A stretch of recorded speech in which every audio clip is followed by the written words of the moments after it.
지난주에는 돈 워리라는 제목으로 이제 불안과 염려, 걱정에 대한 이제 설교를 진행했다면, 오늘은 돈 저지, 비판하지 말라, 비판에 관한 이제 설교를 좀 함께 나눠보겠습니다. 우리는 오늘부터 이제 마태복음 7장을 보는데요. 산상수훈 마태복음 5, 6, 7장에서 7장은 특별히 관계에 대한 이제 설교가 가득합니다. 이 땅을 살아가면서 다양한 관계를 맺는데, 이 관계를 우리가 어떻게 살아갈 것인지가 마태복음 7장에 기록되어 있습니다. 근데 우리가 가족에서도 그렇고 회사에서도 그렇고 이렇게 교회에서도 그렇고 우리가 인간관계 속에서 절대 빠질 수 없는 게 있습니다. 그게 저는 말이라고 생각합니다. 이 말이라고 하는 것은 특별히 입으로 발설하는 소리 외에도 손으로 이야기하는 수화도 될 수 있습니다. 더 나아가 SNS상의 댓글도 우리는 말로 해석할 수가 있죠. 좋은 마음과 좋은 태도가 담긴 말은 타인과 나의 관계를 좋게 만듭니다. 이 말은 반대로 나쁜 마음과 나쁜 태도가 이제 포함된 말은 나와 타인과의 관계를 나쁘게 파괴할 수도 있다는 말입니다. 특별히 오늘은 예수님의 말씀을 통하여서 비판에 대한 주제를 좀 나누겠습니다. 설교는 세 부분으로 진행할 겁니다. 첫 번째, 비판의 오용. 나쁜 비판은 무엇인지를 먼저 볼 거고요. 두 번째는 비판의 방지. 어떻게 나쁜 비판을 줄일 수 있을까? 하지 않을 수 있을까? 그리고 마지막으로 비판의 대안을 말하겠습니다. 비판보다 타인을 더 쉽게, 더 유익하게 변화시킬 수 있는 방법, 이거를 나누도록 하겠습니다. 첫 번째, 비판의 오용입니다. 마태복음 7장 1절은 이렇게 시작합니다. 비판을 받지 아니하려거든 비판하지 마라. 여러분, 먼저 비판에 대해서 정의해 봅시다. 예수님이 비판하지 마라고 말씀하시는데, 비판은 악한 겁니까? 비판은 사악한 건가요? 비판은 무조건 나쁜 건가요? 그렇지 않습니다. 비판은 사전적 정의로는 옳고 그름을 판단하여 밝히거나 잘못된 점을 지적하는 행위입니다. 비판은 사악한 게 아닙니다. 왜냐하면 지금 말씀하시는 예수님도 뭐 하고 계세요? 비판하고 계세요. 야, 비판하지 마. 이거 비판입니다. 여러분, 예수님 또한 비판하지 말라고 하시고 말씀을 듣는 제자들 뿐만 아니라 사복음서 내내 종교 지도자들을 예수님이 신랄하게 비판하십니다. 저는요, 비판이라는 단어를 생각하고 설교를 준비할 때 가장 먼저 떠오르는 TV 프로그램이 하나가 있었습니다. 제가 제주도에 있을 때 가장 많이 봤던 TV인데요, 바로 백종원의 골목식당입니다.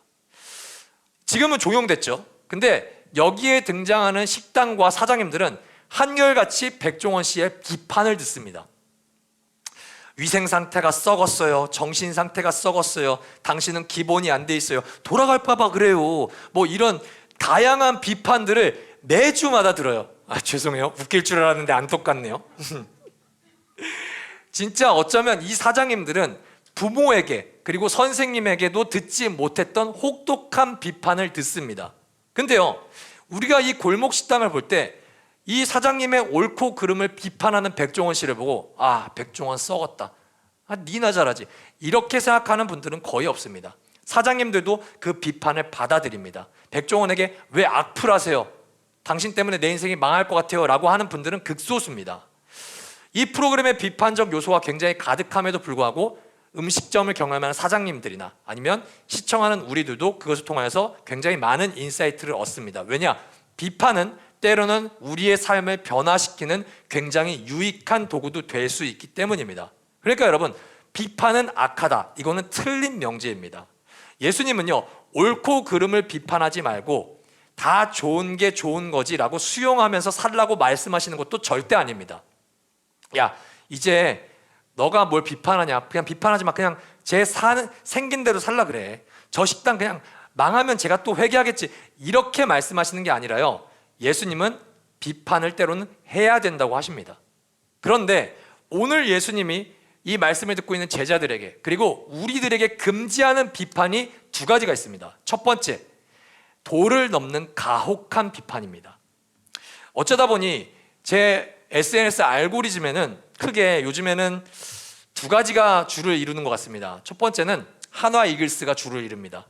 여러분 대부분 야구를 잘 안 보시는 것 같은데 한화 이글스라는 팀이 있습니다. 그리고 두 번째로는 어쨌든 목사이다 보니까 기독교에 대한 영상과 그런 릴스가 굉장히 많이 뜹니다. 사실 야구, 한국 야구와 한국 교회는 공통점이 거의 없습니다. 여기 어떻게 공통점이 있습니까? 근데 놀랍게도 한화 이글스 계정과 그 컨텐츠에 달린 댓글들과 목사님의 설교 혹은 기독교 컨텐츠에 달린 댓글은 너무나도 흡사합니다. 이게 똑같은 컨텐츠인가 싶을 정도로 가혹한 댓글들이 굉장히 많습니다. 여러분 야구를 대부분 안 보시죠? 한화 이글스라는 저의 굉장히 자부심 있는 팀에 대해서 잠깐 설명을 5초만 드리겠습니다. 이 팀은요 거의 만년 꼴찌하는 팀입니다. 제 피는 주황색 피입니다, 여러분. 근데 이 한화 이글스가 흔히 야구 팬들이 이야기하는 가을 야구, 상위 이제 10개 팀이 있는데 5개 팀, 포스트 시즌에 우승팀을 가리기 위해서 들어가는 이 가을 야구에는 5등까지만 들어갈 수 있어요. 근데 한화 이글스가 5등 안에 들어간 해가 마지막 해가 언제였냐? 2018년입니다. 그러니까 굉장히 오랫동안 가을에 야구를 못했죠. 포스트 시즌에 들어가지 못했습니다. 근데 올해는 다르죠. 여러분 이때를 기다렸습니다. 주의 날이 왔습니다.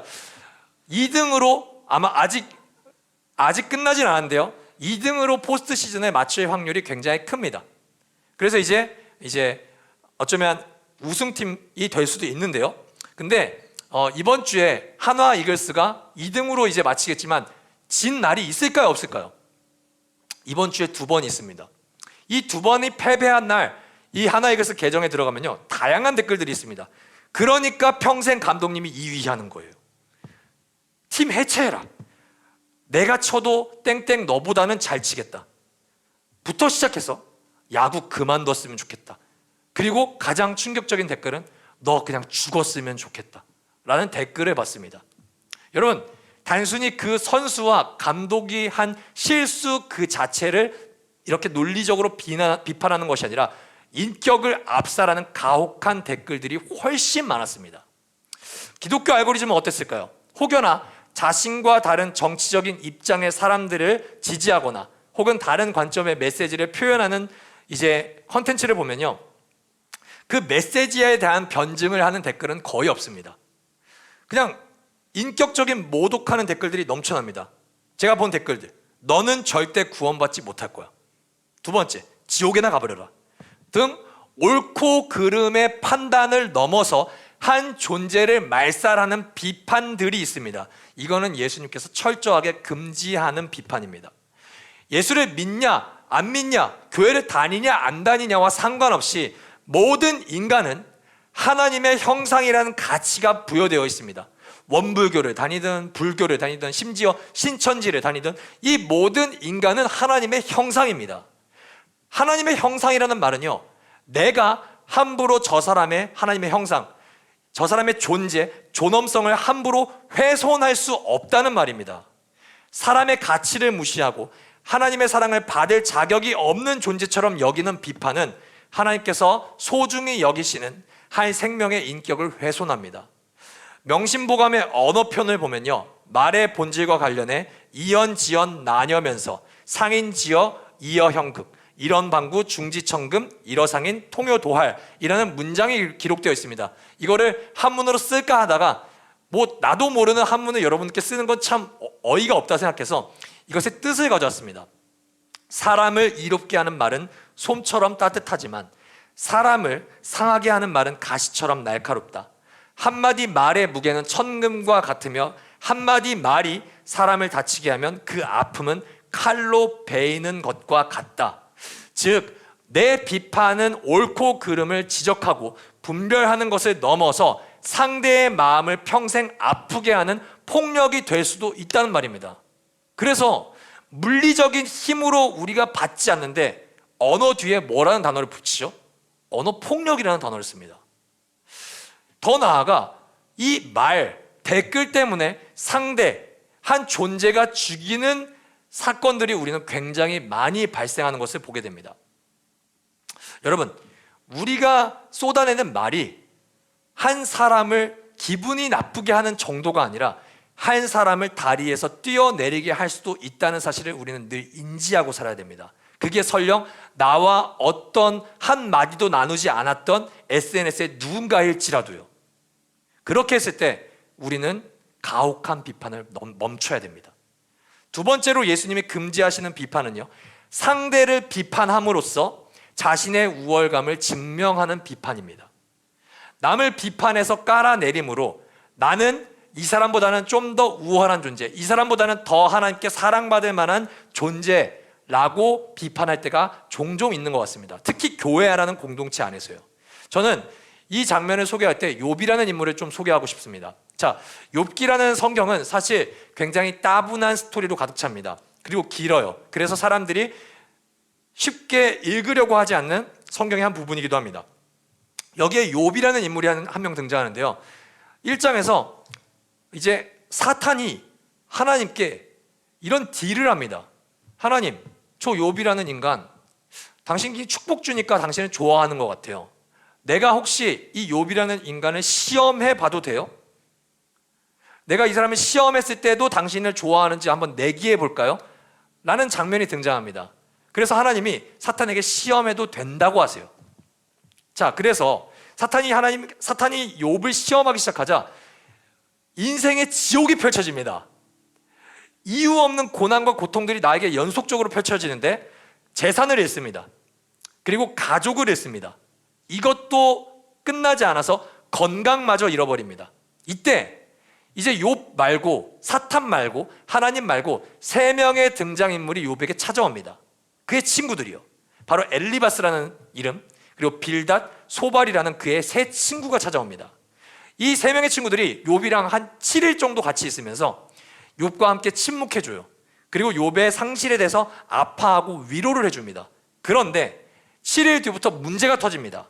이 세 명이서 욥을 비판하고 비난하기 시작하는데 이 엘리바스, 빌닷, 소발이 실제적으로 말한 성경 구절을 제가 세 가지 가져왔습니다. 첫 번째, 엘리바스가 한 말입니다. 잘 생각해봐라. 죄 없는 사람이 망한 일이 있더냐? 정직한 사람이 멸망한 일이 있더냐? 내가 본대로는 악을 갈아 재난을 뿌리는 자는 그대로 거두더라. 이게 엘리바스가 욥에게 한 말입니다. 두 번째, 빌닷이 한 말입니다. 또 네가 정말 깨끗하고 정직하기만 하면 주님께서는 너를 살리시려고 떨치고 일어나셔서 내 경건한 가정을 회복시켜 주실 것이다. 마지막으로 소발이라는 친구가 이런 말을 합니다. 너는 하나님이 내게 내리시는 벌이 네 죄보다 가볍다는 것을 알아야 한다. 욥의 세 친구가 욥에게 쏟아낸 비판입니다. 여러분, 이 사람들이 하는 비판 속에 은근슬쩍 담겨있는 말이 의도가 뭘까요?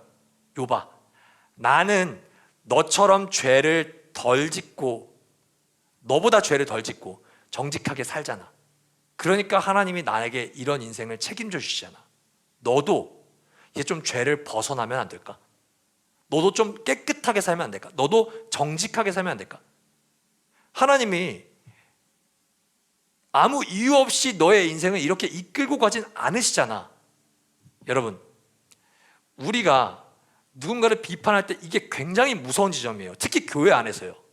우리가 타인을 비판할 때요, 무의식적으로 갖고 있는 생각이 뭐냐면은, 그럼 그렇지, 너가 죄져서 그렇지, 그럼 그렇지, 내가 너보다는 덜 죄져서 너는 고통으로 인도하시고 나는 덜 고통으로 인도하시지, 이런 생각을 무의식적으로 갖습니다. 그리스도인들이 사회의 구조를 비판하는 것이 아니라 교회 안에서 형제와 자매의 행동을 비판할 때 이게 굉장히 강하게 나타납니다.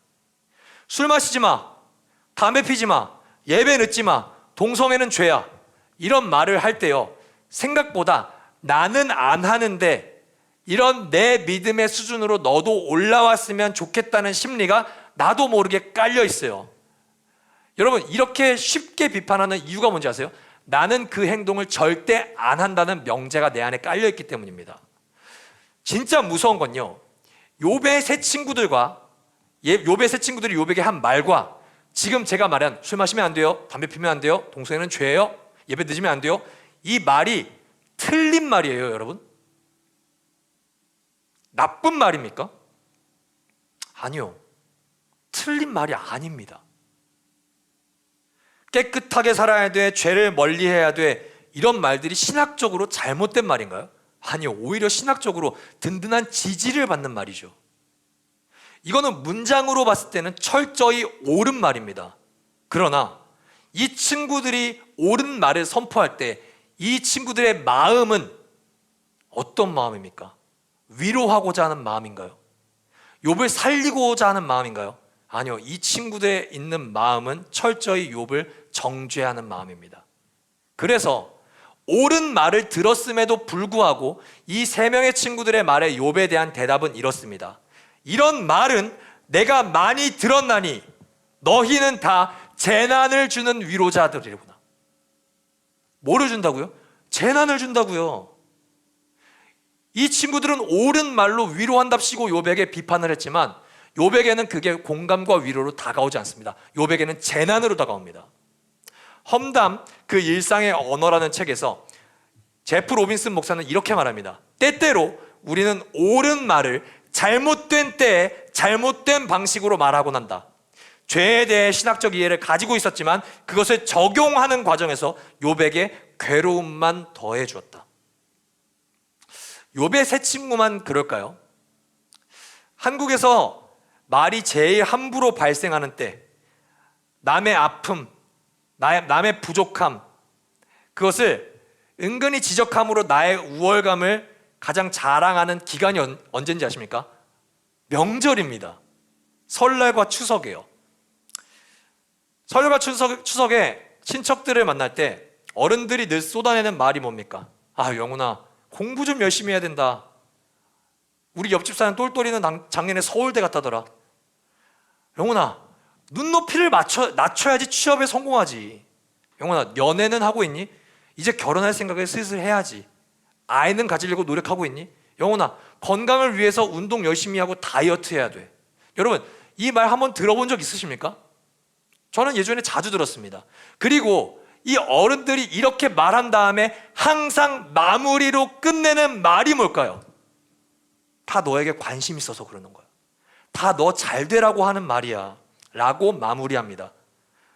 이 관심이 너 잘 되라고 하는 비판 속에 너보다 잘된 우리 가족의 우월감을 은근히 자랑하는 것 같아서 사람을 미치게 합니다. 그리고 비참하게 합니다. 그래서 예전에 라이트하우스 서울숲 유명규 목사님이 이걸로 글을 한번 썼어요. 제발 뭐라고 하실 거면 5만 원짜리 한 장은 쥐어주고 욕해라. 할렐루야죠. 욕 주십시오. 그리고 욕을 하십시오. 언어의 온도라는 책 여러분 한 번쯤은 읽어보지 않아도 이 제목만큼은 들어보신 적이 있을 것 같습니다. 그래서 사실은 사람들이 언어의 온도라는 단어는 알아도 이 책 저자의 이름을 많이 모릅니다. 이기주라는 작가입니다. 이기주 작가는 명절 증후군을 일으키는 잘못된 때에 잘못된 방식으로 나오는 옳은 말에 대해 그의 다른 책인 말의 품격에서 이렇게 말합니다. 글쎄다. 어쩌면 그 반대인지도 모를 거란 생각이 든다. 상대에게 관심이 없으므로 그렇게 쉽게 지적을 남발하는 것 아닐까? 상대의 감정과 입장을 전혀 헤아리지 못하기 때문에 얼굴을 보자마자 그런 질문을 쏟아내는 것 아닐까? 여러분, 타인의 불의를 꼬집어서 나의 의로움을 증명하려고 하는 시도는 가장 복음서에서 예수님이 경멸하는 태도입니다. 그래서 예수님은 세리도 비판하지 않고요, 창녀도 비판하지 않아요. 자신을 죄인이라고 고백하는 그 어느 누구도 예수님은 꺼져라고 말씀하시지 않습니다. 근데 한 바리새인이 기도를 하는데 뭐라고 기도하냐면 나는 저 세리와 같지 않음을 하나님께 감사합니다 라고 기도합니다. 그리고 세리는 하나님께 주여 나는 죄인이로소이다 하늘을 쳐다보지도 못하고 기도합니다. 근데 예수님은 그 두 가지 기도 중에 어떤 기도를 하나님이 들으신다고 평가하시냐면 세리의 기도를 하나님께서 의롭게 들으신다고 평가합니다. 나는 저 세리와 같지 않아요. 나는 소득의 11조를 해요. 나는 안식일을 거룩히 지켜요. 나는 음식에 대한 정결법을 지켜요 라고 자신의 의로움을 기도 속에 담아낸 바리새인의 기도를 예수 그리스도께서는 불의하다고 지적하시죠. 그렇다면 우리는 이런 불의한 비판, 가혹한 비판을 우리가 어떻게 하면 방지할 수 있을까요? 우리 마태복음 7장 3절에서 5절 우리 오늘 본문입니다. 다 같이 한번 읽어보겠습니다. 시작. 어찌하여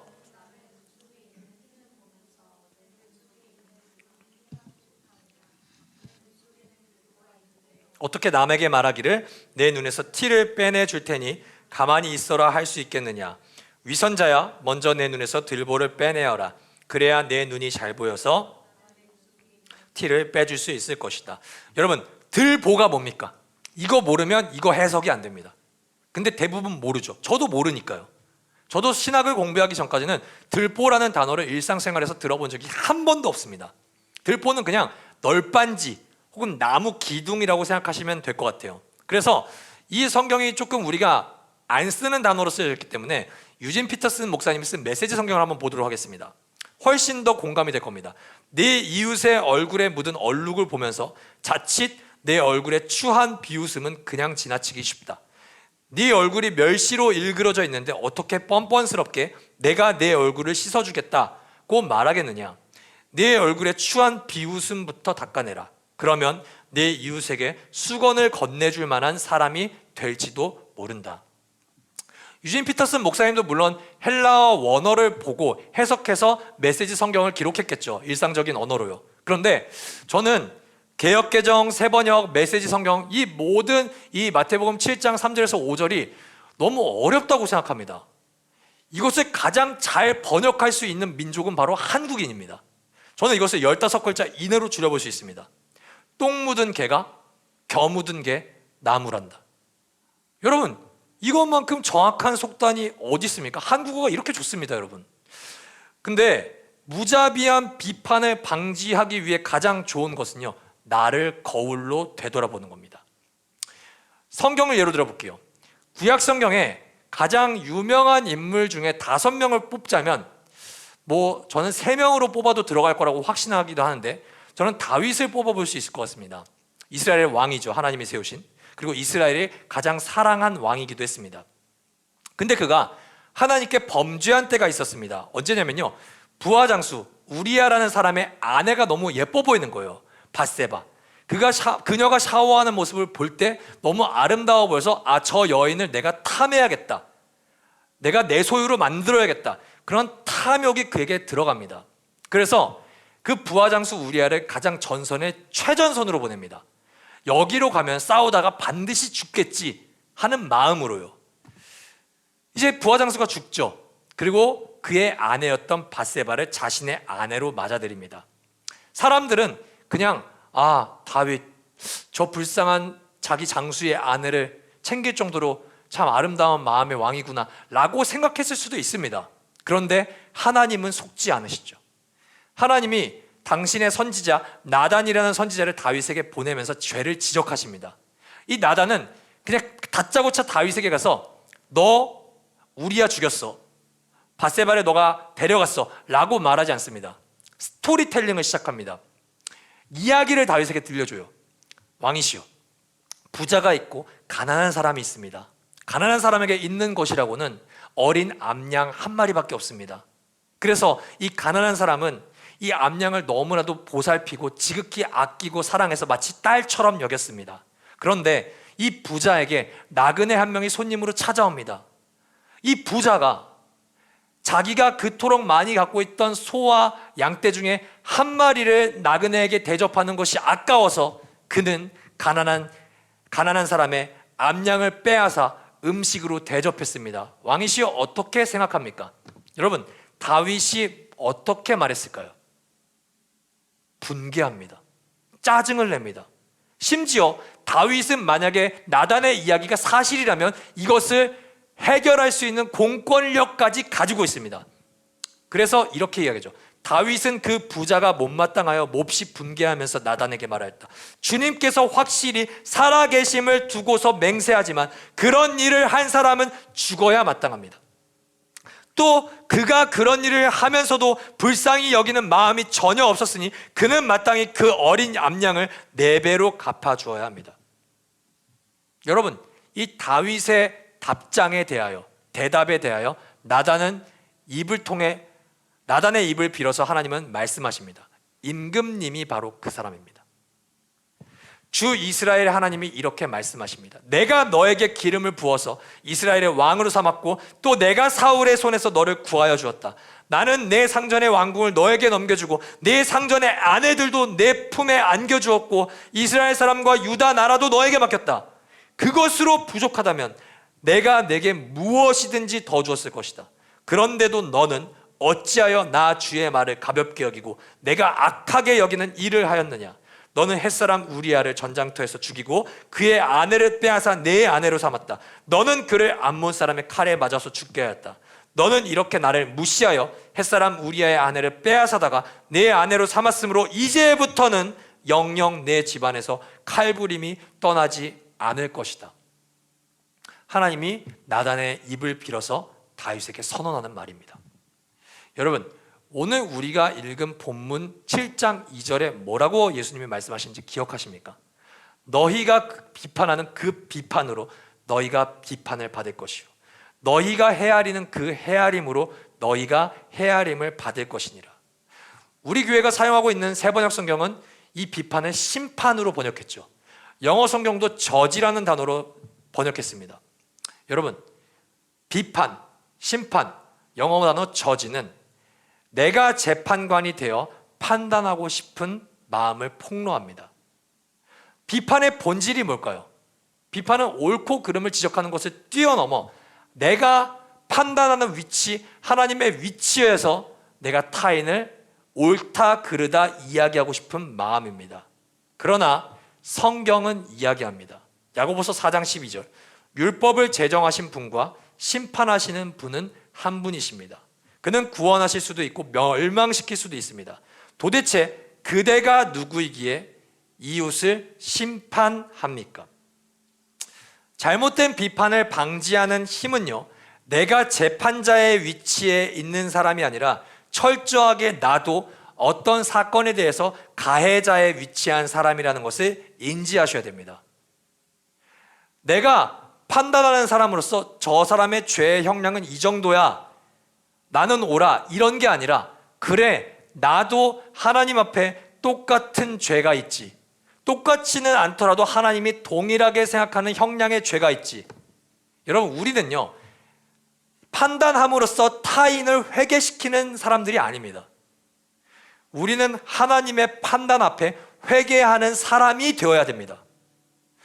누군가를 손가락질할 때요, 이 손가락은 상대를 가리키지만, 검지는 상대를 가리키지만 엄지를 제외한 세 가지 손가락은 철저히 나를 가리킵니다. 이 세 손가락의 무게를 감당할 수 있을 때 검지를 드셔야 됩니다. 타인을 손가락질하기 전에 내가 떳떳한지 좋게 3번은 따져봐야지 된다는 말이에요.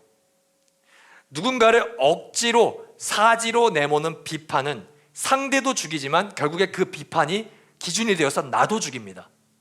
그래서 저는 이것을 사자성어로 억지사지라고 말하고 싶습니다. 억지로 상대방을 사지로 끌어내리는 비판. 그러나 우리가 잘 알고 있는 사자성어 역지사지는 그와 반대죠. 역지사지는 내가 그 사람의 입장이 되어보는 자세를 갖춘다는 겁니다. 상대의 인격을 존중하고 더 나아가 내가 그 사람이 되었을 때도 그렇게 행동할 수도 있겠다는 그 마음가짐은 나를 교만의 자리가 아니라 겸손의 자리로 나아가게 합니다. 여러분, 타인의 죄를 티끌만하게 보는 예수님의 렌즈가 우리에게 씌워지기를 주님의 이름으로 축복합니다. 더 나아가 내 죄는 들보만큼 크게 보여지는 렌즈가 우리 안에 씌워지기를 주님의 이름으로 축복합니다. 그 렌즈가 씌워져 있을 때 그게 넘어진 사람도 살리고 나도 살리는 은혜를 경험하게 될 줄 믿으시기를 주님의 이름으로 축복합니다. 마지막으로 비판의 대안입니다. 우리는 죄에 대해서 누가 봐도 그런 일에 그냥 침묵해야 될까요? 저 사람이 누가 봐도 명백한 죄악을 저질렀습니다. 교회 공동체 안에서 누가 봐도 객관적으로 문제인 죄를 저질렀습니다. 그때 우리는 침묵해야 될까요? 아니요, 그거는 그 사람을 병들게 합니다. 바로 잡아줘야 됩니다. 온유한 마음으로요. 근데 이 사람을 하나님으로부터 멀어지게 하기 위해서 우리는 그를 돌이켜야 되는데, 우리는 그 방법이 항상 뭐라고 생각하냐면은 정확하고 확실하고 누가 봐도 고개를 끄덕일 수 있는 비판으로 생각합니다. 이 사람이 빠져나갈 수 없는 증인들을 세워서, 이 사람이 누가 봐도 내가 죄인이라고 인정할 수 없게끔 코너로 몰고 이 사람의 입에서 죄송해요 라고 시인하게 해야지, 이거를 우리가 해결책으로 생각하는 경우가 굉장히 많습니다. 그러다 보니 교회 공동체 안에서 정확한 비판을 여러 사람들이 쏟아낼 때 이 사람은 오히려 회복되는 것이 아니라 교회를 떠나게 되는 경우가 훨씬 많습니다. 관계가 깨지는 겁니다. 그리스도의 몸으로서 한 몸 된 공동체인 교회가 오히려 반으로 갈라지는 경우가 굉장히 많습니다. 그래서 저는 오늘 2절을 개역개정 성경으로 다시 한번 봤으면 좋겠습니다. 너희가 비판하는 그 비판으로 너희가 비판을 받을 것이요. 여기까지는 오케이가 됩니다. 지금까지 나눈 설교를 통해서요. 근데 가장 중요한 거는 뒤에 있는 문구입니다. 너희가 헤아리는 그 헤아림으로 너희가 헤아림을 받을 것이라. 여러분, 아까 이기주 작가도 이 헤아림이라는 단어를 쓰죠. 근데 이게 도대체 어떻게 정의하실 겁니까? 이 헤아림이라는 단어요. 이게 헬라어 원어로는 메트론이라는 단어를 씁니다. 근데 이 메트론이 우리가 일상생활에서 진짜 많이 쓰는 단어예요. 뭘까요? 미터입니다. 미터. 1미터. 그 미터요. 이 메트론은 다른 사람을 평가할 때 사용하는 기준, 잣대라는 뜻입니다. 여러분, 한 사람의 허물과 죄를 비판할 때는요, 사람들은 대부분 비슷한 메트론, 비슷한 기준을 가지고 나아갑니다. 뭘까요? 정죄와 심판의 메트론이요. 죄를 지었다면 처벌해야지. 잘못했다면 너가 용서 구해야지. 우리가 너의 죄값에 합당한 처벌을 내려줄게. 너는 달게 받아라. 이게 대부분의 사람들이 갖고 있는 인과응보, 권선징악의 메트론입니다.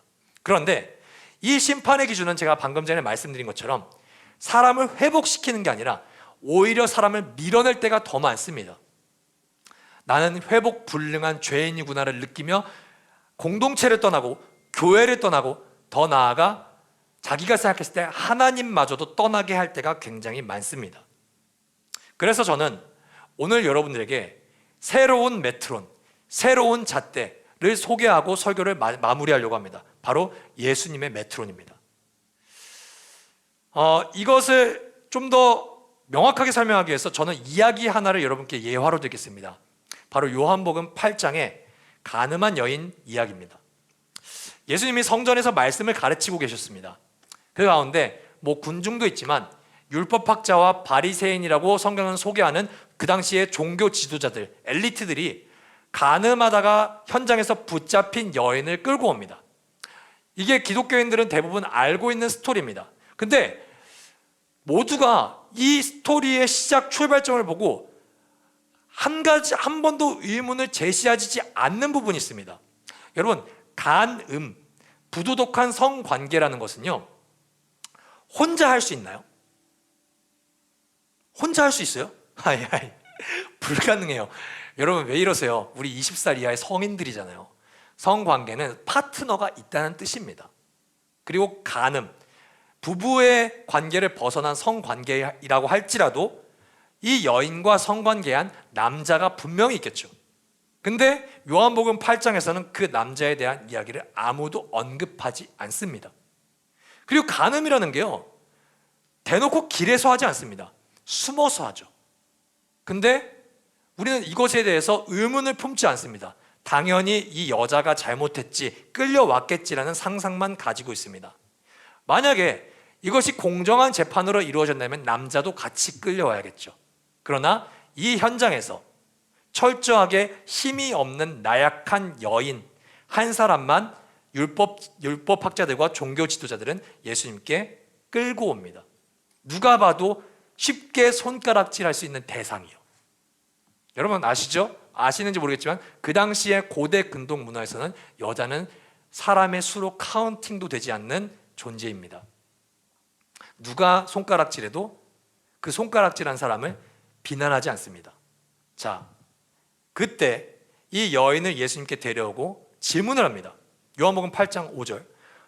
모세는 율법에 이런 여자들을 돌로 쳐 죽이라고 우리에게 명령하였습니다. 그런데 선생님은 뭐라고 하시겠습니까? 여러분, 이 종교 엘리트들이 예수님이 갈릴리에서 혹은 이스라엘 전역에서 그가 주장한 가르침이 뭐였는지 몰랐을까요? 아니요, 소문으로 이미 다 들었습니다. 예수님은 가르치실 때마다 하나님의 사랑, 은혜, 용서와 자비를 늘 가르치셨습니다. 그러니까 지금 이 바리새인과 율법학자들은 너 그렇게 말했잖아, 용서해야 된다고 말했지, 얘는 어떻게 할 건데? 이게 첫 번째 올무입니다. 첫 번째 함정이에요. 두 번째 함정, 야, 너 율법을 가르치잖아. 하나님의 법, 공의로운 율법엔 분명히 간음한 사람은 돌로 쳐 죽이라고 돼 있어. 너 이거에 동의해, 동의하지 않아? 이거에 동의하지 않으면 너는 성부 하나님께서 우리에게 주신 율법을 거스르는 반역자야. 신성 모독이야. 여러분, 그래서요, 사실 어떠한 대답을 해도 예수님은 이들에게 걸려 넘어질 수밖에 없습니다. 그래서 6절에는요, 그들이 이렇게 말한 것은 예수님을 시험하여 고발할 구실을 찾으려는 속셈이라고까지 기록되어 있습니다. 여러분, 이 사람들이 계속 다그쳐요. 뭐라고 할 거냐고요. 내가 물어봤잖아. 사람들이 기다리고 있잖아. 군중들이 다 이 여인을 보고 있잖아. 너 뭐라고 할 거야? 그때 이제 재밌는 장면이 나오는데, 이제 예수님이 갑자기 땅에 뭔가 글씨를 쓰기 시작합니다. 뭐라고 써 있는지는 성경에 기록되어 있지 않아요. 근데 이제 글씨를 쓰시다가요, 그들이 계속 다그치니까 요한복음 8장 7절에서 8절에 이렇게 기록됩니다. 예수님께서 몸을 일으켜 그들에게 말씀하셨다. 너희 가운데서 죄가 없는 사람이 먼저 이 여자에게 돌을 던져라. 그리고는 다시 몸을 굽혀서 땅에 무엇인가를 쓰셨다. 저는 뭐라고 쓰셨는지가 너무 궁금해요. 학자들은 십계명을 쓰셨을 거다라고 시작해서 뭐 다양한 추론을 하는데 성경에는 등장하지 않습니다. 근데 뭐라고 써 있는지는 우리가 알 수 없으나 뭐라고 말씀하셨는지는 확실하죠. 너희 가운데서 죄가 없는 사람이 이 여인에게 먼저 가서 돌을 던져라. 이 여인을, 그리고 예수 그리스도를 지켜보고 있던 모든 사람들은 이런 생각을 했을 확률이 높습니다. 나는 간음한 적이 없지, 나는 부부를 제외하고 성관계를 한 적이 없지, 그러니까 저 여자보다 내가 우월하지, 내가 저 여자보다 하나님께 의로운 사람이지. 그리고 그들의 손엔 뭐가 있을까요? 돌이 있었겠죠.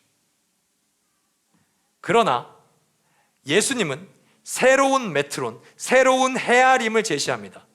죄 없는 사람부터 가서 돌을 던져보십시오. 여인을 향해서 비판과 심판의 헤아림을 가지고 온 군중들에게 그 기준이 동일하게 던져집니다. 그래? 죄 있는 사람 던져. 한번 너희가 제시하는 그 메트론을 너희 자신에게도 제시해봐. 그러자 나이가 많은 이부터 모든 사람이 차례대로 현장을 떠나갑니다. 마침내 예수님과 여인만 남게 되는 현장이 발생합니다.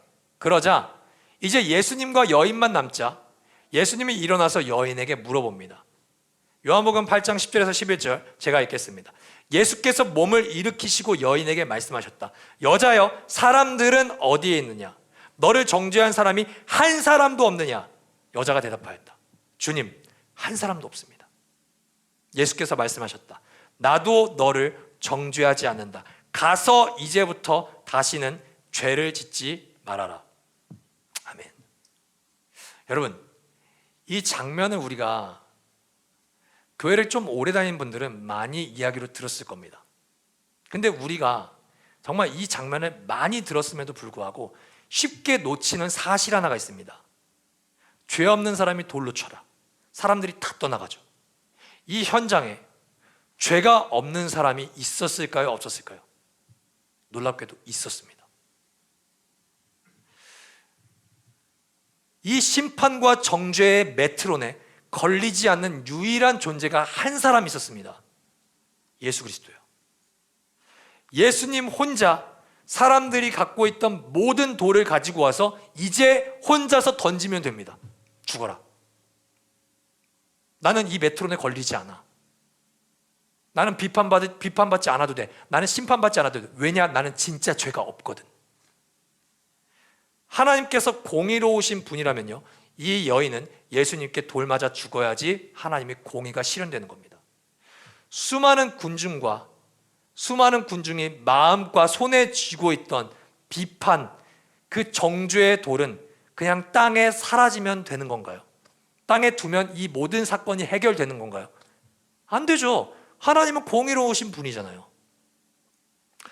여러분, 그렇게 해석하면요, 목사님, 저 오늘부터 간음합니다. 누가 나에게 돌을 던질 수 있습니까? 간음하십시오 라고 성경에 기록되어야 됩니다. 그런데 예수님 뭐라고 하세요? 이제 가서 다시는 이와 같은 죄를 짓지 마라. 여러분, 이 돌이 다 어디 갔을까요? 우리는 다 이 장면만 생각하고 그 땅에 있겠죠 라고 생각합니다. 그러나 이 돌이 땅에 있지 않습니다. 이 모든 군중들은 정죄할 것이 눈에 티끌 만큼도 없는 예수 그리스도를 십자가로 인도합니다.